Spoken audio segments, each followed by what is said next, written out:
And there was a famine in the land, beside the first famine that was in the days of Abraham. And Isaac went unto Abimelech king of the Philistines unto Gerar. And the Lord appeared unto him, and said, Go not down into Egypt, dwell in the land which I shall tell thee of. Sojourn in this land, and I will be with thee, and will bless thee, for unto thee, and unto thy seed, I will give all these countries, and I will perform the oath which I sware unto Abraham thy father. And I will make thy seed to multiply as the stars of heaven, and will give unto thy seed all these countries, and in thy seed shall all the nations of the earth be blessed. Because that Abraham obeyed my voice, and kept my charge, my commandments, my statutes, and my laws. And Isaac dwelt in Gerar. And the men of the place asked him of his wife, and he said, She is my sister, for he feared to say, She is my wife, lest, said he, the men of the place should kill me for Rebekah, because she was fair to look upon.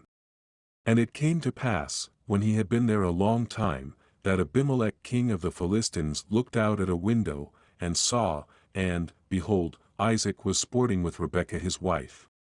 And Abimelech called Isaac, and said, Behold, of a surety she is thy wife, and how saidst thou, She is my sister? And Isaac said unto him, Because I said, Lest I die for her. And Abimelech said, What is this thou hast done unto us?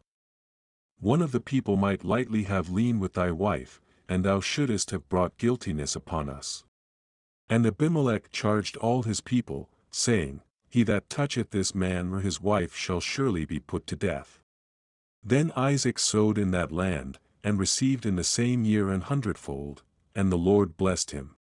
And the man waxed great, and went forward, and grew until he became very great. For he had possession of flocks, and possession of herds, and great store of servants, and the Philistines envied him.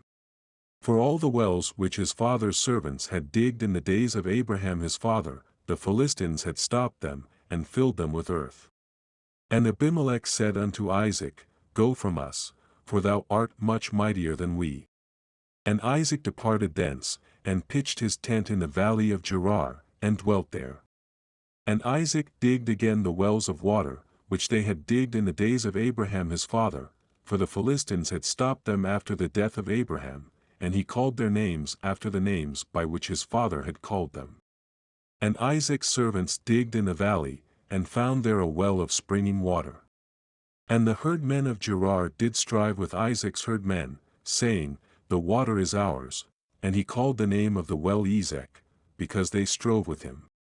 And they digged another well, and strove for that also, and he called the name of it Sitnah. And he removed from thence, and digged another well, and for that they strove not, and he called the name of it Rehoboth, and he said, For now the Lord hath made room for us, and we shall be fruitful in the land. And he went up from thence to Beersheba. And the Lord appeared unto him the same night, and said, I am the God of Abraham thy father, fear not, for I am with thee, and will bless thee, and multiply thy seed for my servant Abraham's sake. And he builded an altar there, and called upon the name of the Lord, and pitched his tent there, and there Isaac's servants digged a well. Then Abimelech went to him from Gerar, and Ahuzzath one of his friends, and Phicol the chief captain of his army. And Isaac said unto them, Wherefore come ye to me, seeing ye hate me, and have sent me away from you? And they said, We saw certainly that the Lord was with thee, and we said, Let there be now an oath betwixt us, even betwixt us and thee, and let us make a covenant with thee. That thou wilt do us no hurt, as we have not touched thee, and as we have done unto thee nothing but good, and have sent thee away in peace, thou art now the blessed of the Lord. And he made them a feast, and they did eat and drink. And they rose up betimes in the morning, and sware one to another, and Isaac sent them away, and they departed from him in peace. And it came to pass the same day, that Isaac's servants came, and told him concerning the well which they had digged, and said unto him, We have found water. And he called it Sheba, therefore the name of the city is Beersheba unto this day. And Esau was 40 years old when he took to wife Judith the daughter of Beeri the Hittite, and Bashemath the daughter of Elon the Hittite. which were a grief of mind unto Isaac and to Rebekah.